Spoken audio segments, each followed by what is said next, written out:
Hello everyone, welcome back to our channel. ये है Bangkok का सेकेंड डे और आज हम निकल चुके हैं बैंकॉक के फेमस टेम्पल्स को देखने के लिए। अभी हमने कैब बुक की है। रास्ते में हमने देखा कि यहाँ की जो क्वीन थी अक्टूबर 2025 में उनकी डेथ हो गई थी, तो उनके जो मेमोरियल्स है वो जगह जगह रास्ते में लगाए हुए हैं, उनके पोस्टर्स वगैरह। एंड अभी हम सबसे पहले जा रहे हैं द ग्रैंड पैलेस। वो उनका रेजिडेंस था। अभी वहाँ पे जो किंग है वो है, बट जब क्वीन थी तो वो भी वहीं पर बैठती थी। उनका थ्रोन भी था जिसको अभी लॉक किया हुआ है। और रास्ते में जगह जगह कंस्ट्रक्शन भी हो रहा था। हमने फिर वहाँ पे पहुँच के एक ऑटो लिया, क्योंकि हमें एक पर्सन ने वहाँ पे बताया कि ग्रैंड पैलेस तो अभी बंद है, तो आप लोग बाय बोट बाकी सारे टेम्पल्स घूम सकते हो। विच वॉज अ स्कैम, और वो हमें वहाँ जाकर पता चल गया कि स्कैम है, क्योंकि वो काफ़ी एक्सपेंसिव था एंड वो काफ़ी कम भी कर रहे थे। बट वो एक स्कैम था, क्योंकि ग्रैंड पैलेस बंद नहीं हुआ है। इनफैक्ट वो मॉर्निंग से ओपन रहता है 1:30 या 2 o'clock तक। तो हम फिर वापस गए। और ये वो एरिया है जहाँ पे ग्रैंड पैलेस, एमरल्ड बुद्धा जहाँ पे हैं, और वहीं पे वाट पो भी है। यहाँ पे ये ग्रैंड पैलेस के अंदर परेड हो रहा था।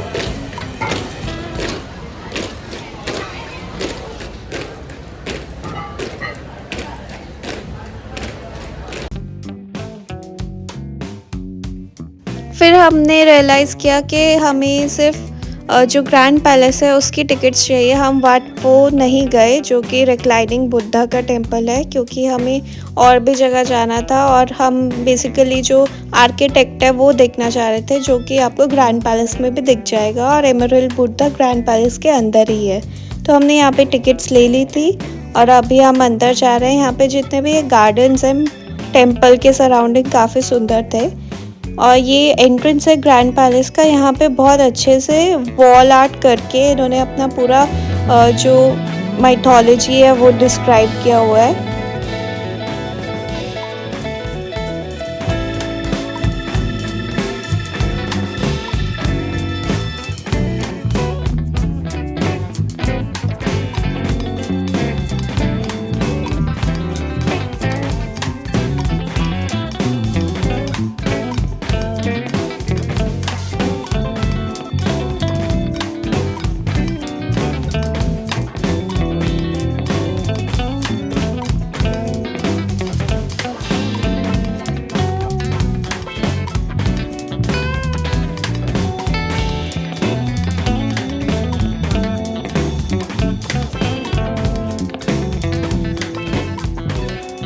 ये है अंदर का एरिया, जहाँ पे जो सामने है वो वहाँ पे क्वीन का थ्रोन है। उसको अभी लॉक किया हुआ था इस टाइम पीरियड के लिए, क्योंकि अभी पूरा 1 month हुआ था उनको गुजरे हुए। और यहाँ पे जो टेम्पल्स के एंट्रेंस होते हैं, यहाँ पर ऐसे 2 स्ट्रक्चर होते हैं। ये मैंने मलेशिया में भी देखा था, तो आई थिंक ये कुछ प्रोटेक्शन वगैरह के लिए होते हैं। और काफ़ी अच्छा यहाँ पे जो वर्क था वो काफ़ी डिटेल्ड था। एक एक पिलर और वॉल, उसमें काफ़ी नक्काशी वगैरह की हुई थी। ये सारा एरिया अभी लॉक किया हुआ था, यहाँ पे जाना अलाउड नहीं था। वैसे यहाँ पे क्वीन बैठा करती थी।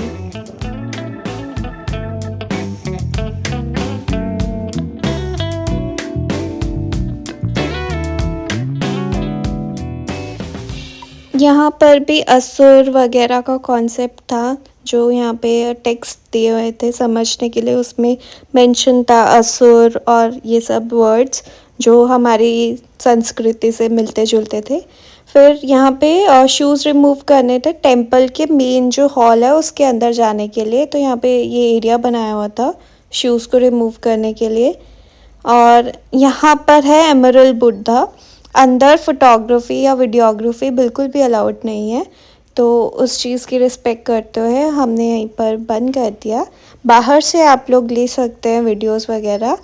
तो यहाँ से बहुत दूर से थोड़ा सा दिख रहे थे एमरल्ड बुद्धा, बट इतना क्लियर नहीं आ रहा था। अंदर उनका छोटा सा एक एमरल्ड बुद्धा का स्ट्रक्चर है, और उसके आसपास काफ़ी सारा ऐसा थ्रोन टाइप बना हुआ है और काफ़ी गोल्ड वर्क किया हुआ है। फिर हम बाहर आए तो हमने देखा यहाँ पे ये लोटस स्टेम के साथ लोग यहाँ से कुछ वाटर ले रहे थे और ऐसे अपने सर पे लगा रहे थे। तो हमने भी ट्राई किया ये, पहले मम ने किया। तो यहाँ से लोटस स्टेम ऐसे उठाना था और डिप करके पानी में 2-3 बार ऐसे अपने सर पे लगाना था।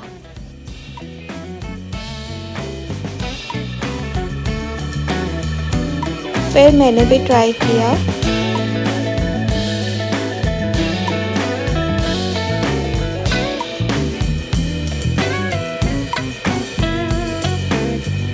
और यहाँ का स्ट्रक्चर आप देखिए, टेम्पल की रूफ है और ये काफ़ी सिमिलर है जो जापानीज़ टेम्पल होते हैं उनसे, चाइनीज़ आर्किटेक्चर। तो ये काफ़ी सिमिलर है आपस में, सारा एशियन जो आर्किटेक्ट है।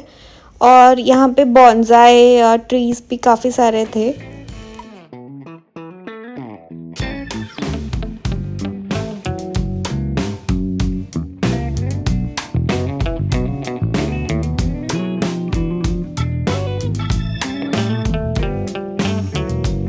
उसके बाद यहाँ पे ये एक एरिया है जहाँ पे आपको इंसेंस स्टिक्स यानी कि अगरबत्ती और कैंडल यहाँ पे लाइट करना होता है एंड अपने प्रेयर्स वगैरह आप यहाँ पे कर सकते हैं, जो भी विशेस है वो मांग सकते हैं। तो ये मम ने भी ट्राई किया। इसका कोई कॉस्ट भी नहीं होता है एडिशनल, यहाँ पे उन्होंने रखे हुए हैं। एंड साथ में डोनेशन बॉक्स होता है, if you want you can donate some money. And बाकी जो एंट्रेंस फ़ी होता है उसमें सब इंक्लूडेड रहता है।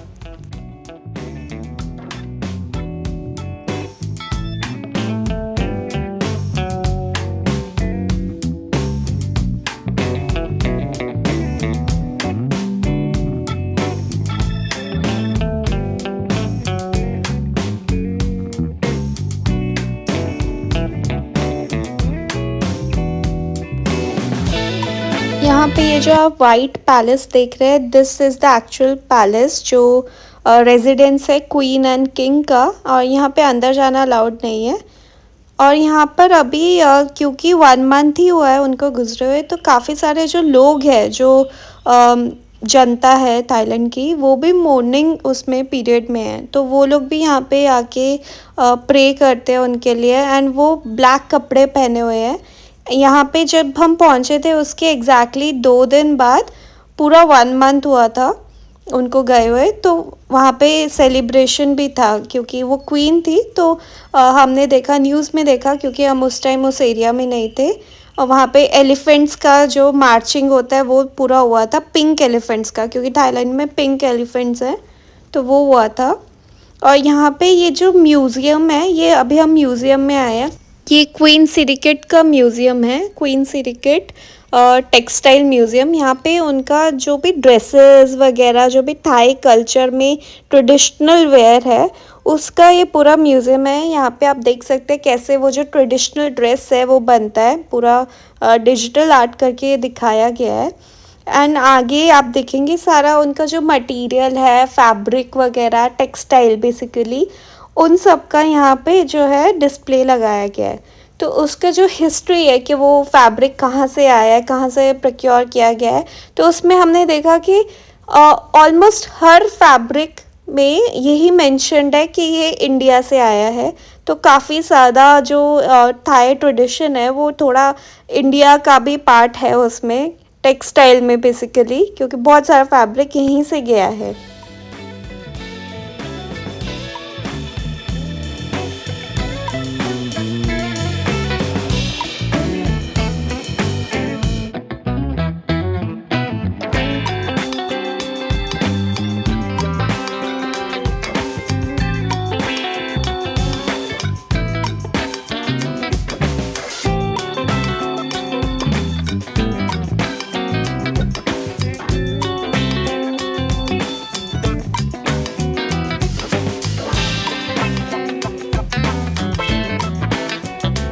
यहाँ पे दिखाया गया था कैसे क्वीन सिरिकेट ने बेसिकली एक पूरा एवोल्यूशन लाया था थाईलैंड में। उन्होंने ही स्टार्ट किया था थाईलैंड को एक अलग आइडेंटिटी देना क्लोथिंग के ज़रिए, एक स्पेशल ड्रेस के ज़रिए। तो वो अपना जो उनका जो ट्रेडिशनल वेयर था वही पहन के उन्होंने काफ़ी सारे इंटरनेशनल कॉन्फ्रेंसेस वगैरह की और उन्होंने नई नई ड्रेसेस को ओरिजिनेट किया। तो उसका पूरा हिस्ट्री यहाँ पे दिखाया गया है। एंड जगह जगह यहाँ पे ना जैसे इनका टेक्सटाइल में जो प्रिंट रहता है वो प्रिंट का स्टैम्प्स है। There were more than 100 stamps actually through the museum, जो आप अपना एक शीट पे you can have that stamp just like Japan. तो वो हमने 2-3 में किया क्योंकि बहुत सारे थे तो हम इतना नहीं कर पाए, बट आप कितनी भी बार वो स्टैम्प ले सकते हैं एज अ कलेक्टेबल, आप लेके जा सकते हैं। ये म्यूज़ियम का शॉप है, यहाँ पे काफ़ी सारे इयररिंग्स एंड ऐसे एक्सेसरीज वगैरह थे और काफ़ी अच्छा था। एंड देन म्यूज़ियम से निकलने के लिए you have this underground passage, जहाँ से आप डायरेक्टली वाट फोक की तरफ भी निकल सकते हैं। एंड देन जो फेरी एरिया है जो वाट अरुण जाता है उस तरफ भी निकल सकते हैं। तो वहाँ से निकल के हम यहाँ पे आए एक फ्रूट शॉप पे। यहाँ पे क्यूट से थाई गर्ल, यंग गर्ल बहुत अच्छे से स्मूदीज़ वगैरह बना रहे थे, कोकोनट्स वगैरह सेल कर रहे थे and the rates were very good. ये हमने मैंगो स्मूदी ली और हमने इतना इन्जॉय किया इसको क्योंकि यहाँ की जो मैंगोज़ है वो बहुत डिफरेंट है, बहुत स्वीट है, रिच है और बहुत ऐसे फ्रेश है और इसके अंदर रियल ऐसे मैंगो का पूरा पल्प डाला हुआ था। तो बहुत ही अच्छा लगा हमें ये, और यहाँ पे बहुत मज़ा आ रहा था क्योंकि थाईलैंड में ज़्यादा ठंड तो होती नहीं है, तो जब भी सन आता है तो गर्मी हो जाती है। तो यहाँ पे शेड था तो हम बैठे हुए थे। एंड देन यहाँ के पिजन्स मैं देख रही थी, काफ़ी अलग अलग तरह के पिजन है। ये तो इंडियन पिजन जैसा लग रहा था, ग्रे वाला। ये एक और ब्राउन पिजन है जो काफ़ी अलग था। एंड देन और ऐसे 2-3 तरह के पिजन्स तो है यहाँ पे। फिर वहाँ पे हमने देखा कि एक अंकल ऐसे ट्रॉली पे आइसक्रीम सेल कर रहे हैं, कोकोनट आइसक्रीम। तो हमने ये ली और वो इतने अच्छे से देते हैं, इसमें 3 फ्लेवर्स वो रखते हैं एंड उसके ऊपर ये पीनट्स डाल के देते हैं। तो ये इतना डिलिशियस लगता है, रोस्टेड पीनट्स होते हैं।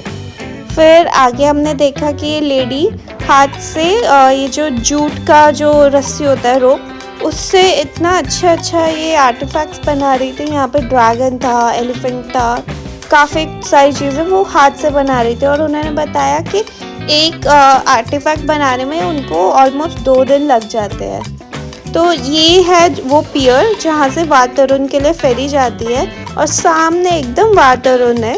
यहाँ पे एक स्कूल है सामने, उसकी साइड में ही वाट अरुण है और वो फेरी है जो बहुत सारे लोगों को लेके जाती है। तो हमने वहाँ का नहीं लिया था अभी टिकट और हम इंटरेस्टेड नहीं थे उस साइड जाने के लिए, हम वापस आ गए।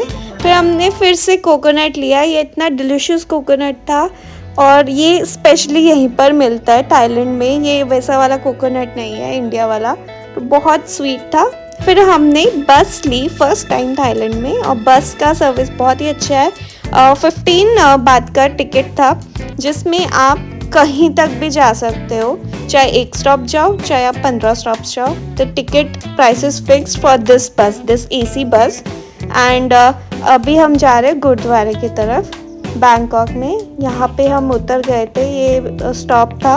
एंड ये एरिया जो है ये चाइना टाउन के काफ़ी पास है, तो हम चाइना टाउन के बीच में से ही थोड़ा सा गुजरे थे। वहाँ पे हम फिर से आएंगे। यहाँ पे ये स्कूल के बच्चों की छुट्टी हुई थी उस टाइम, और क्योंकि ये मॉर्निंग पीरियड में था अभी थाईलैंड, तो स्कूल के बच्चे भी ऐसे अपनी शर्ट पे ब्लैक रिबन लगा के रखते हैं टू